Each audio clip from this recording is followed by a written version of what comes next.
What's up, guys? Welcome back to Libertalia Game Supply. I got a new deck list for you this week. This is Bujin, Lightsworn, and yeah, it's an interesting one. So this came about because somebody had brought the idea up in one of my previous Bujin deck profiles, and I thought it was an interesting idea. My initial thoughts on it were, I could see how that would work. We like to use the graveyard a lot with Bujins. And then I very quickly ran into a lot of issues. So you'll notice many of the Bujin cards that you might otherwise play are not here. Namely, Torifun, not here at all. Problem with Torifun is it eats up your normal summon, and then the play you get out of it in this deck just really isn't that good. You'd much rather get a summon off, like use your normal summon on like Raiden, in order to get your mills going, because you need to mill in this deck. So I tried to focus it more on the Bujin monsters that could generate advantage off of milling or off of, you know, sending things to the graveyard or whatever. So like Mahitatsu is a mill base, or is a discard based card, so it can set up your graveyard a little bit. And then Harume and Arasuda benefit from having stuff in the graveyard, and so that's where I went with this. Maybe it could be built better than this. I kind of suck at this whole thing. That was a third-rate strategy, Wheeler, just as I suspected. Let me know if you have better thoughts down below, but I'll run through it quick. So first we got the triple Lumina. Just that discard effect to special summon one's pretty cool. It discards anything, so it can kind of help you set up for your Bujin plays also. Usually what I'm trying to do here is discard to special summon the Raiden to get a mill 2, and then you can synchro it away for the FA Dawn Dragster if you want. Most of the time it ends up just being link material, which isn't really a bad thing, because you do try to link summon in this deck, so it's good to get a couple bodies on board. Otherwise, it being level 3 really kills this. If this was level 4, it'd be so much better. The Raiden's here, like I said, it's your best normal summon to get your mill started. Your normal summon activate its effect, mill 2. If it's still there during your M phase, you mill another 2. It's a tuner, so you can synchro summon into it. Once you get a turn or 2 in, you usually have the option to use this to make your Borreload Savage and get some Borreload Savage tokens going for some negates, so it's kind of cool. If the mill on it was bigger, it would also be better. It feels like a card from, 8 years ago or whatever it is. It could have had a bigger effect and been a little bit more useful. And then for our mill targets in our Lightsworns, we've got the triple Wolf because it can get its effect off of anything, and then the one Felice because it can only get its effect off of being milled by, or being sent to the graveyard by a monster effect. Which matters because if you send it off of like a Solar Recharge or a Charge of the Light Brigade or a Foolish, doesn't get its effect, that sucks, and these spells are usually your much bigger mill like starters. Like, it really gets the deck going more so than your one Raiden or your one Minerva. So one is fine. I like having the body. It's also a level 4 tuner, so also can facilitate Borreload Savage, but outside of that, nah, not very good. And then I played no other Lightsworns because they weren't level 4s, or the level 4 ones just didn't really fit within the rest of the deck. We did stick the Ishizu Earth Fairies in here. Once I found out that they can kind of special summon themselves, and they're level 4 bodies, on top of that, when they get milled to the graveyard, they can mill more things, which is a huge aspect of the deck.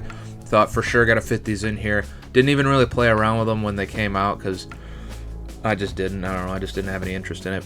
Also, the effects on these two to be able to banish them off the field or out of the graveyard to put 3 cards back in your deck is nice, because you're going to end up milling some like spells that you will need, or you'll use extra deck monsters that you would like to have another go at, and these just put them back for you, so that's pretty cool. So I've been liking these. The only thing about them that kind of sucks is they're earth monsters, so if you end up trying to use them on a turn that you played the Photon Sanctuary combo for the F-Zero, you can no longer use them, so that sucks, but otherwise they're not so bad. I got the one Chaos Dragon Levanir. It's a big body that can summon itself by banishing just the 3 light monsters. You don't have any other dark targets in the deck. You could cut this. I just wanted something that was a little bit more than a level 4 beater on the field. Also, on its special summon, it can special summon something back from your graveyard in defense position, because you'll only ever summon it using only light monsters in this deck. And that just felt like a nice extender. It's an extender with a huge body, so something there, I guess. If it gets milled, it can be a target for Chaos Valkyria also. And then the triple Chaos Valkyria, this thing came to mind because it's pretty much Bujin Harume, but a little bit more broad. So it can special summon itself by banishing any light or dark monster out of your graveyard. And it's a level 4 light monster, so it fits in really well with the deck.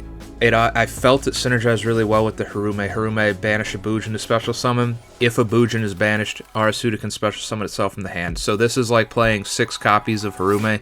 As long as you have a Bujin in the graveyard to banish off of Valkyria, it works the same way with Arasuda. It can just special summon itself. Now you get 2 level 4s on the field for 1 banish. So pretty nice. So I like this whole 9-card lineup here. I thought that was cool. The Mahitatsu I could see bringing down to less than 3. It's got some graveyard setup with its effect to discard to special summon itself, but it can only do that by discarding Bujin monsters. When it's on the field, it can banish to send a Bujin monster from your deck to the graveyard, so it can kind of do a little graveyard setup that way. Typically, the things I want sent to the graveyard are going to be other stuff. So the Bujingis are just here as extra bodies that get you effects so you can play towards them if they show up, and if they don't, they're kind of sucky cards to have in your hand because you can't do much with them in this deck. That's why I cut it down to just these 4, and really, you could probably go with just these 3. I left this in here just because I like the back row hate, and there isn't really any other back row destruction in the deck. Typically, what's going to end up happening is you're going to end a board with Ahashima more so than any other Bujin. Maybe Kagutsuchi if you wanted that 5-card mill, but I've been mostly ending with Ahashima to make use of my Bujingis, which isn't too bad. You get the pops, you can protect it, and you can attack over something with it, so it's not bad, and it's pretty consistent to summon that Ahashima every turn, but it just didn't feel like powerful enough. Like, I think you could do a lot better with this deck using some of that new Chaos stuff and playing more towards that versus the Bujins. This was just kind of for fun. I also stuck the Performage engine in here, kind of old school one, so this can banish itself out of the graveyard to search this or these, add one of them to your hand. When this gets milled, you can pay 1,000 to special summon it. It's a level 4 light monster, it's a body. This is a level 4 earth monster. It can summon itself from the hand as long as you control 2 or more monsters, so it's pretty much always live, and they just act as extra bodies. And then for the mill engine, we got the triple solar recharge, discard a Lightsworn, draw 2, then mill 2. The triple charge of the Light Brigade, mill 3, add a level 4 lower Lightsworn. That's going to be this or this, depending on what's in your hand. Usually it's going to be this if I have something to discard for it, because you're hopefully being able to mill one of these other ones to the graveyard to make use of this effect. Triple tanky because it lets you set up, if you have one of these 2 in your hand, which is pretty likely, you can just search for this one, and now you have that little play, and it just lets you combo a little bit harder. This is just like a rank 4 toolbox, essentially. The 1 Photon Sanctuary, because we still have access to that F-Zero combo that I showed in my Bujin deck profile. The 1 Foolish Burial, just as graveyard setup, and you can get a free wolf summon off of it if you want it. Monster Reborn is kind of the same deal. It's just an extender, and then the Rhoda can search the Raiden. I could see why you might change some of this spell lineup. I probably wouldn't add any traps in there, not any that I could think of at least. Then for the extra deck, this I didn't like so much. So Ahashima can't be used as link material. So that really sucks, because it's got a pretty good effect. It's a pretty good card in this deck. Once it's on the field, it just sits there until it dies, so the Bujingis kind of do a good job of keeping it alive and getting you some use out of it, apart from just going for that F-Zero combo. But outside of that, it does not fit into a link deck at all. So the rest of our link monsters are Nightmare Phoenix and Nightmare Unicorns for some back row removal and just general removal. Appaloosa just for some negates. And then the Access Code because it's a beast of a link monster. I didn't like this all that much, and I couldn't really think of many other things that would fit in this deck better. And then for the Xyz lineup, we got the F-Zero package and the Galaxy Photon Dragon, because you can do that same combo that I keep mentioning. The 1 Dagesto Emerald to kind of put some stuff back in your deck if you want to get access to those bodies again, which this was kind of a part of the... Originally, these 2 were kind of a focal point of an rank 4 toolbox deck that was essentially a Lightsworn deck that just tried to go rank 4s. I can't remember how long ago it was now, but I wanted to play those 2 just because I remember that. I remember playing against that. The 1 Minerva, a lot of these I wanted to play 2 of, but you can recycle them pretty easily with the Ishizu fairies, and having 2 of them means you're losing access to one of the other ones. So I ended up going 1-ofs on everything and just figure I can recycle it if I want it again. This Minerva is pretty good in the deck. 2 level 4s, detach 1, mill 3, draw a card for every Lightsworn you mill, plus those Lightsworns are hopefully generating you advantage, being Wolf or Felice. And then when it dies, it can mill 3 again, and then pop cards equal the number of Lightsworns you mill, so it's got a little bit of removal after it's been removed.